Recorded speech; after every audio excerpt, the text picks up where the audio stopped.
Olá, seja bem-vindo à nossa quinta unidade de Arte e Educação. Nessa unidade, nós falaremos sobre a avaliação das aulas de arte. Qual que é o tópico? Que você possa compreender o processo avaliativo nas aulas de arte. Bom, quando a gente fala em avaliação, a gente já fica receoso. Avaliação é um componente muito comum no dia a dia de hoje, no nosso dia a dia, no cotidiano, né? Quando a gente levanta de manhã e a gente vai escolher a roupa que a gente vai vestir, a gente já fez um processo de avaliação, né? Como que está o tempo, que roupa que eu vou colocar, ela está de acordo com o meu humor. Então, é uma avaliação que eu falo, uma escolha que eu faço está diretamente ligada a um processo avaliativo. E como não poderia deixar de ser, a escola também trabalha com avaliação. E ela acaba sendo muitas vezes a grande vilã do processo. O que vem a ser essa avaliação? É o acompanhamento do processo, né? É quando eu vou acompanhar, regular, eu vou reformar o processo de modo que o meu aluno aprenda. E a avaliação escolar, ela tem três funções: diagnóstica, formativa, também chamada processual, somativa e classificatória. A avaliação diagnóstica, o que vem a ser essa avaliação diagnóstica? Ela precisa conhecer aquilo que eu vou trabalhar, mas que eu ainda não ensinei para o meu aluno. Então, eu vou conhecer o que o meu aluno já sabe sobre aquilo que eu ensinarei para ele. Para que é preciso? Porque antes de eu iniciar qualquer planejamento, eu preciso ter em mente o que meu aluno já sabe sobre o assunto. Por isso que quando a gente fala em avaliação diagnóstica, em hipótese alguma, ela pode valer nota, porque eu não ensinei nada. E a avaliação, quando eu vou trabalhar de modo a conhecer aquilo que eu não ensinei ainda, eu não posso estar dando um valor, pontuando sobre isso. Ela deve ocorrer sempre que um professor precisa iniciar um conteúdo. Então, eu vou trabalhar com os meus alunos agora a questão da sétima arte, o cinema. O que os meus alunos sabem sobre cinema? Eu nunca ensinei nada sobre cinema. Então, eu vou conhecer aquilo que o meu aluno já sabe sobre. Então, a avaliação diagnóstica, ela não precisa ser necessariamente tão somente no início do ano, mas é no decorrer do processo, mas antes de eu ensinar algo para os meus alunos. E eu tenho, logo em seguida, a avaliação formativa, que é outra função da avaliação, que é acompanhar todo o processo escolar do meu aluno. Identificar o que o meu aluno sabe e o que ele não sabe. E principalmente, por que ele não sabe. Considerando o que ele aprendeu e por que ele não aprendeu. E cabe ao professor, cabe a nós, professores, avaliarmos por que o meu aluno não está aprendendo. Nós vamos interpretar e dar o significado do porquê que o meu aluno não está aprendendo. Então, essa avaliação formativa, nós chamamos também de processual, ela é justamente o instrumento que vai acompanhar todo o processo de ensino-aprendizagem. Ela vai identificar os erros do aluno e analisar esses erros. E, principalmente, ela vai indicar para a gente o que é necessário para que o aluno aprenda. Ela vai identificar as etapas e o que é necessário, as estratégias para que eu possa fazer com que o meu aluno tenha eficácia nesse processo de ensino-aprendizagem.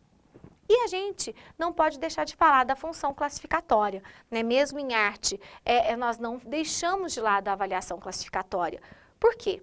Porque quando eu fecho um período, quando eu registro a nota do meu aluno no final de cada bimestre, eu estou lidando diretamente com a avaliação classificatória, ou seja, o meu aluno alcançou ou não o objetivo proposto inicialmente?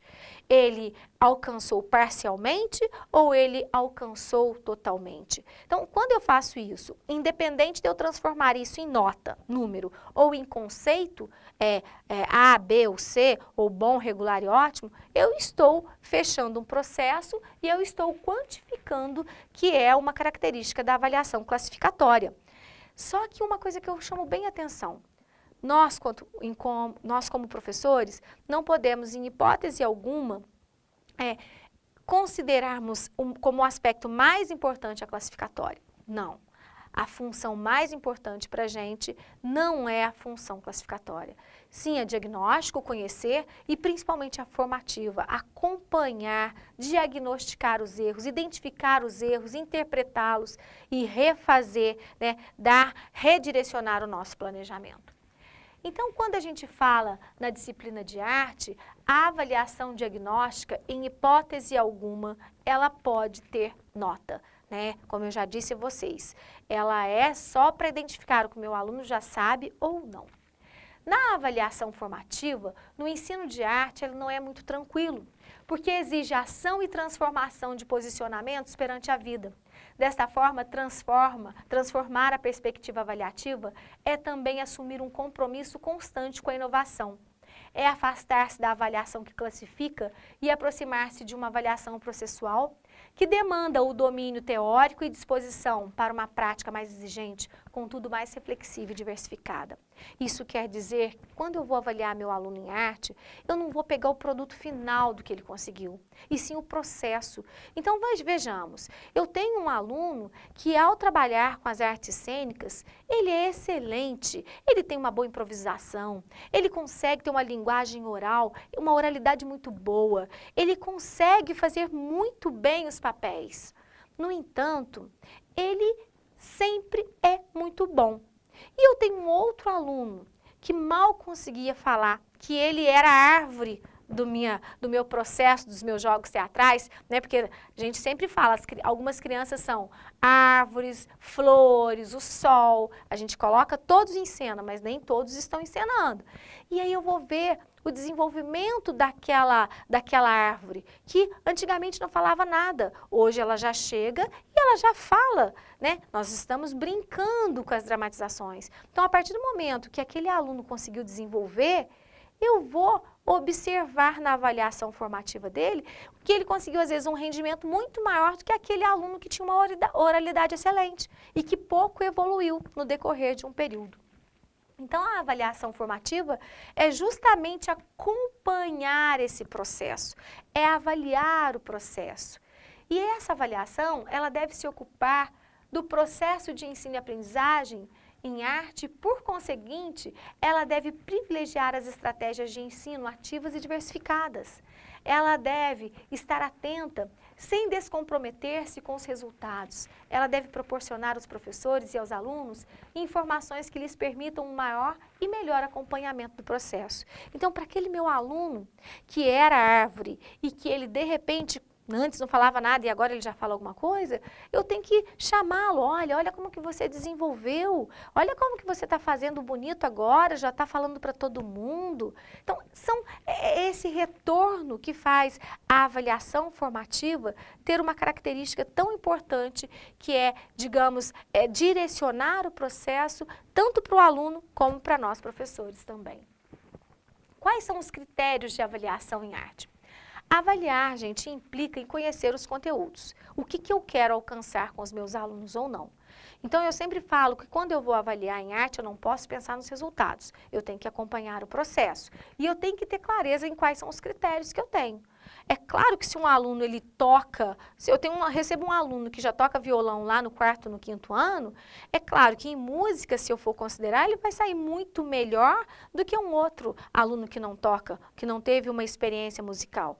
Agora, por isso ele vai ter que ter uma nota maior do que o outro? Não. Então, eu tenho que ter quais os critérios em todas as áreas, né? Em música, nas artes visuais, nas artes cênicas e na dança.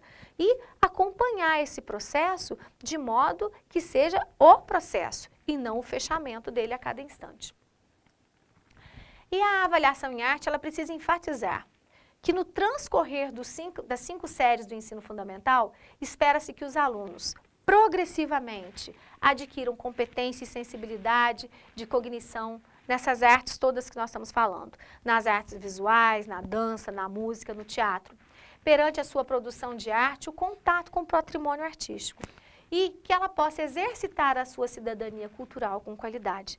Então é isso que a gente vai estar atento. Ela deve enfatizar essa formação cultural do aluno, essa formação da sensibilidade do aluno, dessa capacidade de ampliar as suas percepções e as suas experiências no que toca ao eixo das artes.